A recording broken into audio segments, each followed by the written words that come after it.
और हर तीज त्योहार में कुछ खास तरह के व्यंजन और पकवान बनते हैं।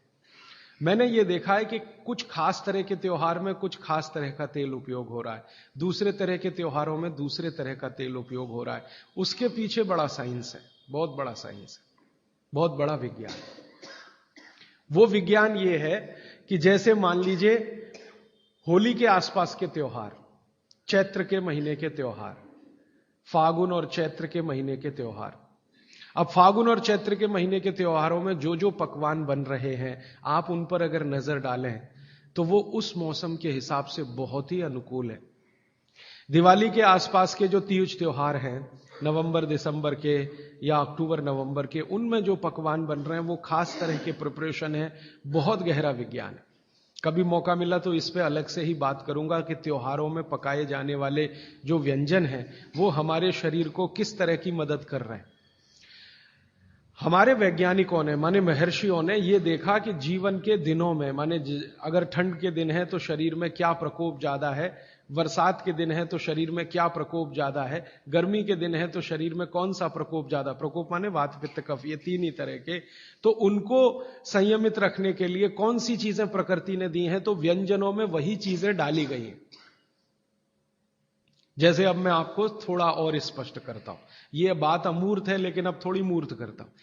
सर्दी के दिनों में जितने भी त्योहार आप मनाते हैं या जितने भी त्योहारों में आप अपने जीवन को लगाते हैं, ये सब त्योहारों में आप देखो भोजन ज्यादा से ज्यादा आपके हिसाब से गरिष्ठ होता है।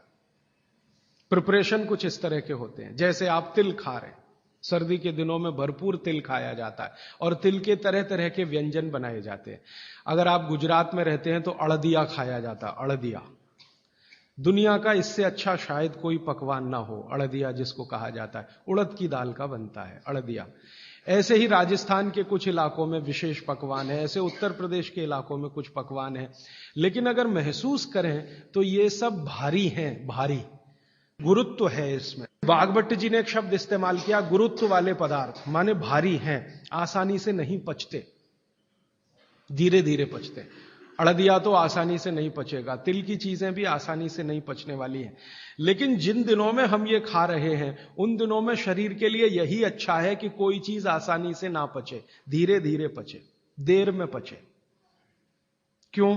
अब ये ठंडी के दिन होते हैं तो ठंडी के दिनों में शरीर में पित्त जो है ना थोड़ा कम होता है, पित्त थोड़ा कम होगा, वात ज्यादा बढ़ा हुआ रहेगा और कफ सबसे ज्यादा बढ़ा हुआ रहेगा ठंड के दिनों में। अब कफ सबसे ज्यादा बढ़ा हुआ है तो कफ का असर हमारी जठर अग्नि पर है। अब कफ का असर जठर अग्नि पर है तो जठर अग्नि भी थोड़ी कम रहती है, थोड़ी, जो गर्मियों के दिनों में वो भड़कती है उतनी नहीं होती। तो अगर आपकी जठर अग्नि कुछ कम है, कफ के प्रभाव में है, तो आप भोजन भी ऐसे खाइए जो तुरंत पचने वाले नहीं है, धीरे धीरे पचने वाले हैं, ताकि जठर अग्नि उसके साथ मेल कर ले अपनी गति का। ऐसे समझ लो जठर की गति कम होती है तो खाया जाने वाला खाना भी कम गति से पचने वाला हो तो बहुत अच्छा है। तो सोच समझकर यह तय किया गया कि सर्दी के दिनों में तिल खाना है, सर्दी के दिनों में मूंगफली खानी है, सर्दी के दिनों में गुड़ खाना है, सर्दी के दिनों में घी सबसे ज्यादा खाया जाता है। और आपने अक्सर वैद्यों से सुना होगा, सेहत बनानी है तो यही दिन सबसे अच्छे हैं, माने खूब अच्छा अच्छा खाओ। और भगवान का दिया हुआ भी इन महीनों में भरपूर होता है। तिल भी इन्हीं महीनों में आते हैं, मूंगफली भी नई इन्हीं महीनों में आती है, चने भी इन महीनों में नए आते हैं। तो अच्छा खाना खाने का समय यही माना जाता है सर्दियों का। और अच्छा खाना वो जो गुरुत्व वाला है, गुरुत्व वाला वो जो थोड़ा धीरे धीरे धीरे धीरे पचता है। तो कितना बड़ा मेल बिठाकर हमारे लोगों ने हमारे व्यंजनों को त्योहारों के साथ जोड़ा। गर्मी के दिनों में उल्टा होता है, गर्मी के दिनों में आपका पित्त भड़कता है, माने अग्नि तीव्र है, तो आप ऐसा खाना खाओ जो जल्दी हजम हो जाए। बारिश के दिनों में सम रहता है, पित्त जो है बहुत ही कम होता है, तो बारिश के दिनों में यह कहा जाता है कि भैया सबसे हल्का खाना खाओ बारिश के दिनों में, क्योंकि पित्त उस समय सबसे कम है। और कई बार तो कहते हैं जी एक ही बार खा लो तो अच्छा है बारिश के दिनों में। और जैन समाज वाले तो जानते हैं कि बारिश के दिनों के खाने में बहुत रिस्ट्रिक्शन है। क्यों जी? ऐसा खाना तो आप खा ही नहीं सकते जिसमें पानी बहुत हो, क्योंकि शरीर में ही पानी बहुत होता है उस समय। प्रकृति के हिसाब से शरीर चलता है। तो बारिश के दिनों में अक्सर आपने सुना है जैन साधु संतों के मुंह से कि हरा पत्ती का सब्जी मत खाओ, हरा सब्जियां मत खाओ, ये वगैरह वगैरह। हरे पत्ती की सभी सब्जियां बहुत पानी भरी भरी, पानी शरीर में ही पहले से ज्यादा है क्योंकि बारिश में नमी ज्यादा है। तो आप ज्यादा पानी के शिकार होंगे। ज्यादा पानी भी अच्छा नहीं है, कम पानी भी अच्छा नहीं है। तो इसलिए साधु संत जो कहते हैं वो भी कुछ विज्ञान के आधार पर कहते हैं। बस अंतर इतना ही है कि हमारे दिमाग में क्यों इतना गहरा घुसा हुआ है कि जब तक क्यों एक्सप्लेन कोई नहीं करता हम ना उसकी बात सुनते हैं ना मानते। तो अपने देश में भागवत जी के अनुसार वात की चिकित्सा जिंदगी भर अच्छी रहे आपकी तो तेल शुद्ध खाइए, ये एक सूत्र। अब दूसरा सूत्र वो कहते हैं कि पित्त की चिकित्सा, पित्त जिंदगी भर आपका ठीक रहे, आपको तकलीफ ही ना आए, तो कहते हैं देशी गाय का घी खाइए। पित्त को जिंदगी भर सम रखने के लिए अगर कोई एक चीज उन्होंने बताई है सबसे अच्छी, वैसे तो उन्होंने सैकड़ों चीजें बताई, सबसे अच्छी तो उसकी ऊपर की श्रेणी में गिनती है घी। घी माने गाय का घी। भैंस के घी के लिए उन्होंने बोला है, लेकिन उन्होंने कहा है कि वो एक ही कैटेगरी के लोगों के लिए है जो कुश्ती लड़ते हैं। कुश्ती लड़ते हैं माने पहलवानी करते हैं, दंड बैठक लगाते हैं, पहलवानी करते हैं, वो घुमाते हैं। इनके लिए उन्होंने कहा है कि ये गाय का घी कभी ना खाएं, ये भैंस का ही घी खाएं, क्योंकि होना ही उनको भैंस के जैसा है। आपके लिए नहीं है, आप सदगृहस्थ हैं, ना आपको कुश्ती लड़नी है, ना आपको पहलवानी करनी है, ना आपको दंड बैठक लगानी है, ना आपको रेस जीतनी है, आपको तो जीवन अपना चलाना है ठीक तरीके से। तो आपके लिए है गाय का घी। और पहलवान जो कुश्ती लड़ रहे हैं, अखाड़े में दंड बैठक लगा रहे हैं, मुगदर घुमा रहे हैं वगैरह वगैरह, इनके लिए है भैंस का घी। भागवत जी कहते हैं कि वो अगर गाय का घी खाएंगे तो बीमार पड़ेंगे, और आपने अगर भैंस का घी खाया तो आप तकलीफ में आएंगे। तो जिंदगी भर पित्त आपका ठीक रहे, पित्त से होने वाली बीमारियां ना हो, तो आप गाय का घी खाते रहिए। और तीसरी बात जो कहते हैं कफ को जिंदगी भर शांत रखना है, शमित रखना है, सम अवस्था में रखना है। तो सबसे अच्छी चीज जो उन्होंने बताई है, वैसे तो सैकड़ों हैं, लेकिन मैं सबसे अच्छी चीज पहले बता रहा हूं।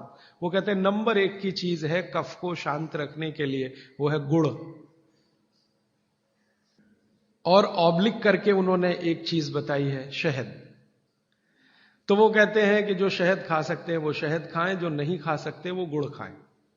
अब आप में से जो जैन सिद्धांतों का पालन करने वाले हैं उनके लिए है गुड़, और जो जैन सिद्धांतों का पालन नहीं करते वो शहद भी ले सकते हैं। तो 3 चीजों की अब बात मैं कर रहा हूं। पहली चीज हो गई शुद्ध तेल, दूसरी चीज हो गई गाय का घी, और तीसरा हो गया गुड़। उल्टे से शुरू करता हूं, गुड़ कफ को कैसे शांत रखेगा। आधुनिक विज्ञान की जानकारी कुछ मैं आपको इसमें जोड़ना चाहता हूं। कफ जब भी बिगड़ता है तो शरीर में एक तत्व की बहुत कमी आ जाती है, वो है फास्फोरस। केमिकल है एक फास्फोरस। जब भी कफ बिगड़ेगा तो आप समझ लो आपके शरीर में फास्फोरस की कमी है। और फास्फोरस का एक छोटा भाई भी है, आर्सेनिक। आर्सेनिक वैसे तो शरीर में ना रहे तो अच्छा है क्योंकि जहर है, लेकिन बहुत मामूली मात्रा में रहे तो फास्फोरस को ताकत देता है ये आर्सेनिक। फास्फोरस का कॉम्प्लीमेंट्री है आर्सेनिक। ये केमिस्ट्री की बात है। अब आप समझ लीजिए कि कफ आपके शरीर में बढ़ गया, इसका माने फास्फोरस कम हो गया।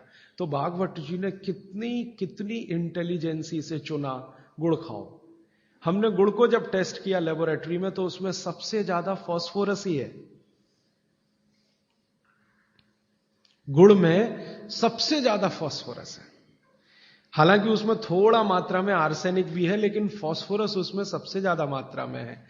और गुड़ जो बना है ना, किससे बना है? गन्ने के रस से। तो गन्ने के रस को टेस्ट किया तो पता चला गन्ने के रस में फास्फोरस है, लेकिन गन्ने के रस से ज्यादा गुड़ में है। गन्ने के रस में भी फास्फोरस है, लेकिन उससे ज्यादा गुड़ में है। तो क्या किया हमने? गन्ने के रस को गर्म किया।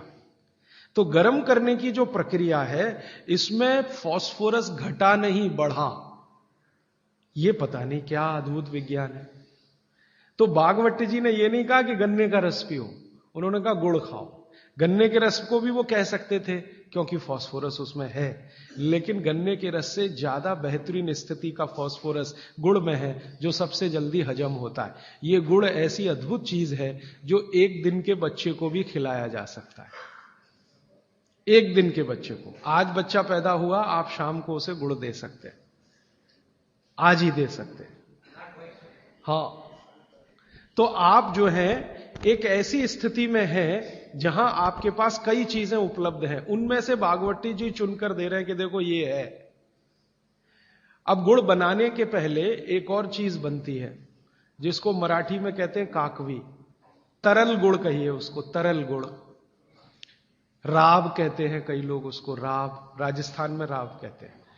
वो ये कहते हैं कि गुड़ और राब में आपके पास अगर चॉइस है तो राब खाइए, वो गुड़ से भी ज्यादा अच्छी है।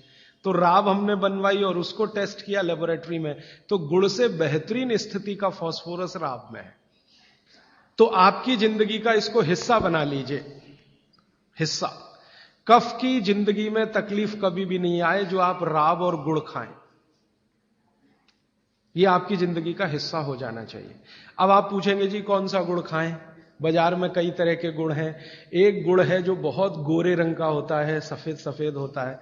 जो गुड़ का रंग जितना ज्यादा साफ, वो उतना ही बड़ा जहर। आप कहेंगे जी ये गुड़ तो बहुत ही बढ़िया, एकदम सफेद। ये सफेद रंग के चक्कर में हम बर्बाद हो गए। जब से अंग्रेज आए ना, हमारे दिमाग में भूत घुस गया। हर चीज हमें गोरी चाहिए, हर चीज गोरी, हर एक रंग सफेद चाहिए। हां, मैं रविवार का अखबार जब पढ़ता हूं ना, तो मैट्रिमोनियल कॉलम्स आते हैं, सबको गोरी पत्नी चाहिए, भले चाहने वाला चिक्कट काला हो, उसको गोरी ही चाहिए। बागवती जी कहते हैं कि प्रकृति में, आप इसको ध्यान से सुनिए, प्रकृति में जिन चीजों का रंग जितना ज्यादा सफेद है वो उतनी ही आपके लिए अनुकूल नहीं है। इसको ध्यान से समझिए। प्रकृति में जिन चीजों का रंग जितना ज्यादा सफेद है वो आपके अनुकूल नहीं है। उदाहरण के लिए भैंस का दूध बहुत सफेद है, वो पहलवान के लिए है, आपके लिए नहीं है भैंस का दूध। और गाय का दूध एकदम पीला है, पीला, सफेद नहीं है गाय का दूध, वो अनुकूलता ज्यादा है। तो प्रकृति में गन्ना है ना, गन्ने का रस कभी भी सफेद नहीं होता, आपने तो देखा है ना अच्छे से। गन्ने का रस तो हरा हरा ही होता है, फिर ये सफेदी कहां से आई?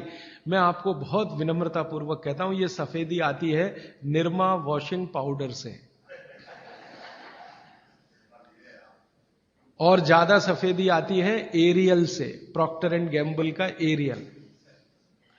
और आपको अब मैं जो कहने जा रहा हूं वो आप कभी विश्वास करें या ना करें, लेकिन सच यही है कि गुड़ बनाने वाले आपका जो सफेदी का लालच है ना, सफेदी के प्रति आपका मोह, उसको ध्यान में रखते हुए इतना निरमा डालते हैं, इतना वॉशिंग पाउडर उसमें डालते हैं गन्ने के रस में, कि वो गुड़ का रंग ही बदल जाता है। तो ये सफेद गुड़, एकदम व्हाइट कलर का गुड़, ये तो बहुत ही खतरनाक है, बहुत ही खराब है। इसको तो गलती से भी छूइए मत।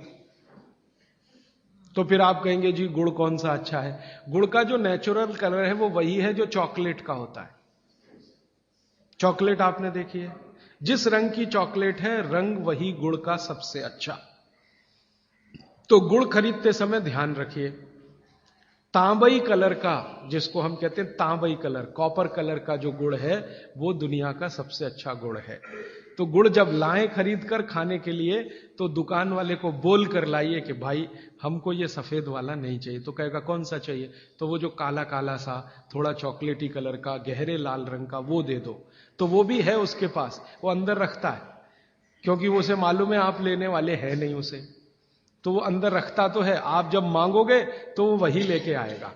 ये गुड़ जहां से भी बनकर आ रहा है वहां फिर संदेशा जाएगा, ये सफेद बंद कर दो, कोई मांग नहीं रहा, कोई ले नहीं रहा, सबको अब वही चाहिए। तो गुड़ की सप्लाई बदल जाएगी, ये गुड़ ही खाए।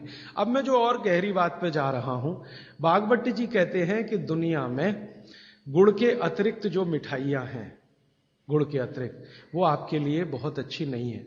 अब गुड़ के अतिरिक्त मिठाई में जरा चले तो क्या है? चीनी। आज के समय में, भागवत जी के समय चीनी नहीं थी, इसलिए उन्होंने उस पर कोई सूत्र नहीं लिखा, क्योंकि उन्हें कोई कल्पना भी नहीं थी कि चीनी बना लेगा आदमी। अब ये चीनी बहुत खराब है। चीनी और गुड़ का एक ही रॉ मटेरियल है, आप जानते हैं। गन्ने के रस में से ही चीनी बनती है और गन्ने के रस में से ही गुड़ बनता है। बस दो अलग अलग सभ्यताओं का इसमें फर्क है।